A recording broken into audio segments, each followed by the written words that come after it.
Muy buenas tardes a todos nuevamente. Vamos a continuar con este foro de discusión en plataforma Zoom, en el cual haremos el abordaje terapéutico de la coinfección VIH-tuberculosis. Y en esta segunda parte tenemos al doctor Jesús Hipólito Cruz, quien nos hablará de la terapia antirretroviral para iniciar en un paciente naive y las interacciones con el tratamiento antituberculoso. Entonces, quisiera, doctor, que nos comentara acerca de los sistemas enzimáticos involucrados entre los antirretrovirales y los fármacos antituberculosos y qué contraindicaciones, sobre todo porque, como mencionábamos la doctora Noemí y yo en la primera parte, pues estos medicamentos también me pasan por metabolismo hepático y es muy importante considerar al respecto algunas interacciones. Adelante. Sí, bueno, como habrán comentado, las interacciones de las rifamicinas con la terapia antirretroviral altamente activa, las dos tienen su vía metabólica a través del sistema P450, principalmente las de uso en el tratamiento antituberculoso, como es la rifampicina, la rifapentina y la rifabutina.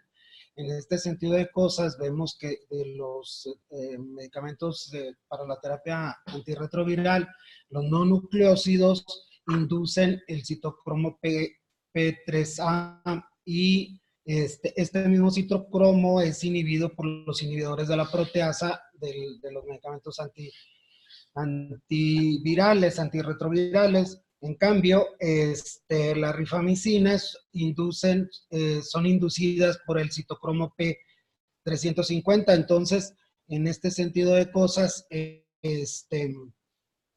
sí damos dos medicamentos que actúan en este mismo sistema de metabólico, pues se afectan en cuanto a sus concentraciones terapéuticas. Por ejemplo, vemos que la rifampicina no se metaboliza por,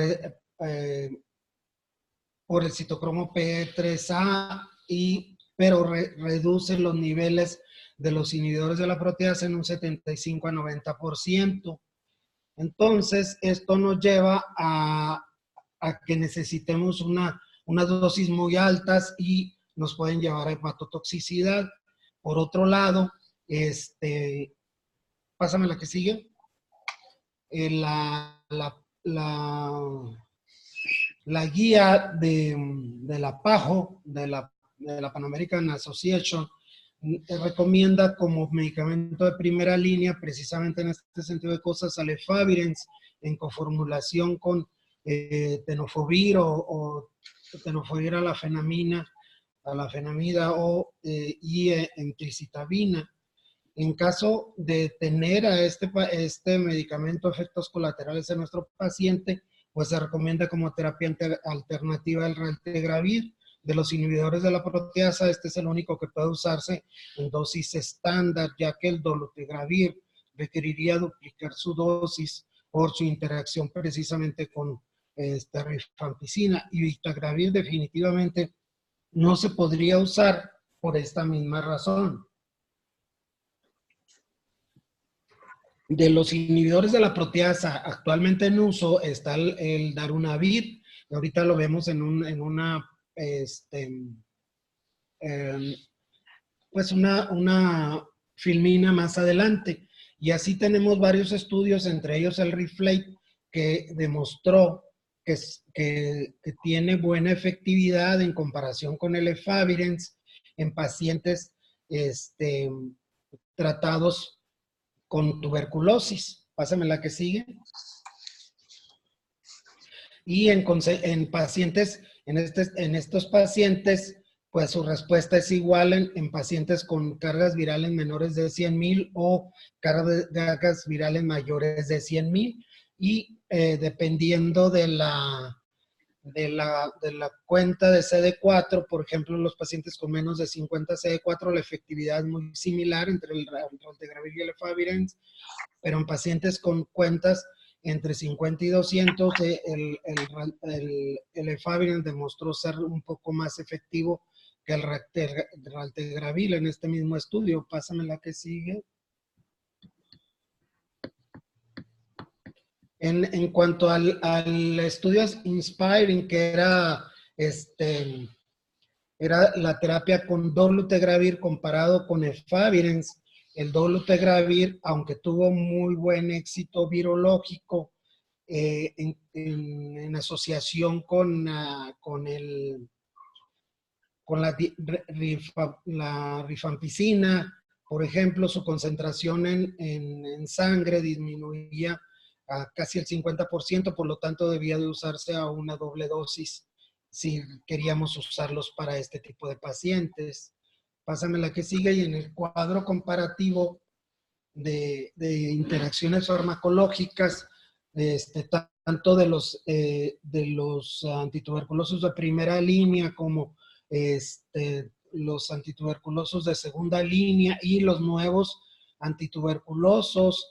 Vemos, por ejemplo, que en los de primera línea, el ya comentado, la rifampicina y la rifabutina, la rifapentina, tienen interacciones con el TAF, tienen interacciones con el elvitegravir, tienen interacciones que no deben de coadministrarse con el victegravir, y tienen interacciones con cabotegravir, obviamente con los inhibidores de la proteasa, con rilpivirina, ¿sí? Pero puede usarse con ciertas precauciones con efavirenz. Sin embargo, ya de los nuevos antituberculosos, como es la bedaquilina y de la manid,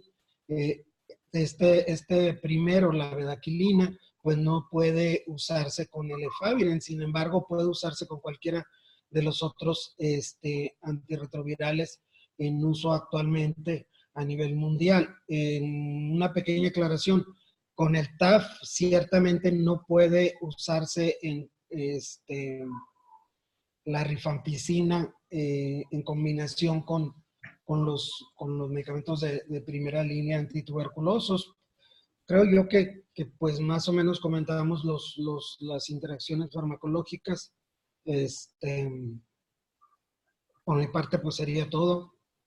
Sí, muchas gracias, doctor. Bastante interesante, puesto que pues hay que tomar en cuenta sobre todo que hoy en día han venido nuevos cambios en las guías, en los cuales pues de primera línea se están utilizando los inhibidores de integrasa. Y entonces pues hay que tomar en cuenta que el raltegravir podría ser una excelente opción en los tratamientos de primera línea en combinación con TDF o emtricitabina. Y pues también esto que menciona de los nuevos antituberculosos que están surgiendo, pues también considerar en aquellos pacientes que vienen con regímenes basados en el uso de Favirenz. Y bueno, ya para la última parte, el doctor Luis nos va a hablar también sobre pues estos tiempos óptimos para el inicio del tratamiento antirretroviral en los pacientes que también cursan con coinfección con tuberculosis. Hay que recordar que también hay algunas indicaciones dependiendo del conteo de CD4. Entonces, adelante, doctor, ¿qué nos pudiera comentar? El momento ideal para el inicio de la terapia antirretroviral en pacientes que requieren uso de antituberculosis va a depender del conteo de CD4. Puedes pasar la siguiente, por favor. Las recomendaciones al respecto se basan en los 3 estudios principales que se muestran, que es el estudio SAPIT, el estudio Camellia y el estudio STRIDE. La siguiente, en el estudio SAPIT se asignaron de forma aleatoria para el inicio del tratamiento antirretroviral 2 grupos. El primero, después de la fase intensiva, pero antes de concluir el tratamiento antituberculoso, y en el segundo, era una vez terminado el tratamiento antituberculoso.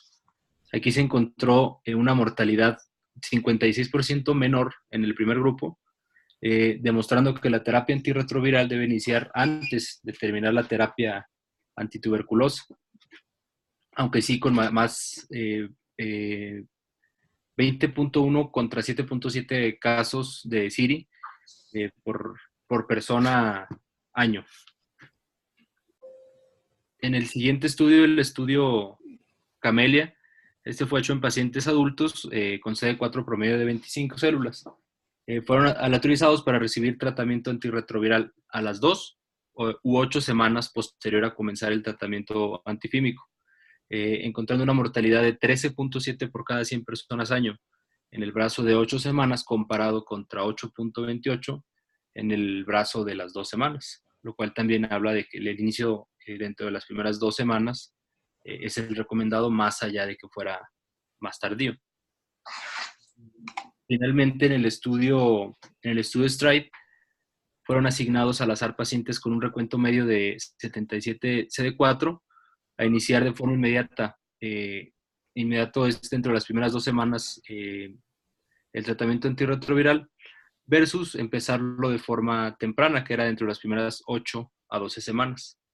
En el análisis de pacientes con menos de 50 CD4, lo que se observó que el desenlace de este estudio, que era desarrollo de SIDA o muerte, era mayor en aquellos que tenían un inicio temprano, o sea, más allá de las 8 semanas, de un 26% comparado contra 15% en el que empezaba las primeras 2 semanas.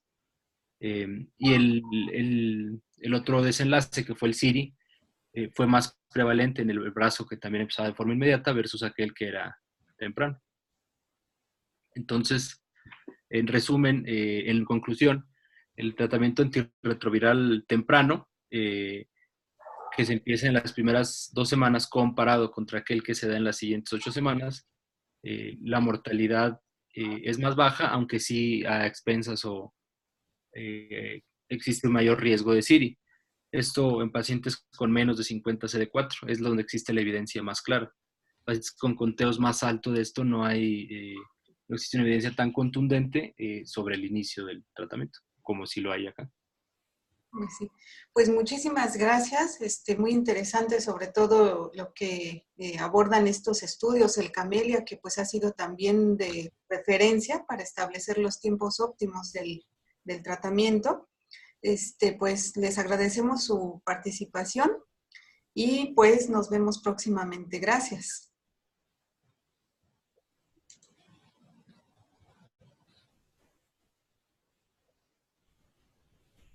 A ver, bueno, ya detuve la grabación.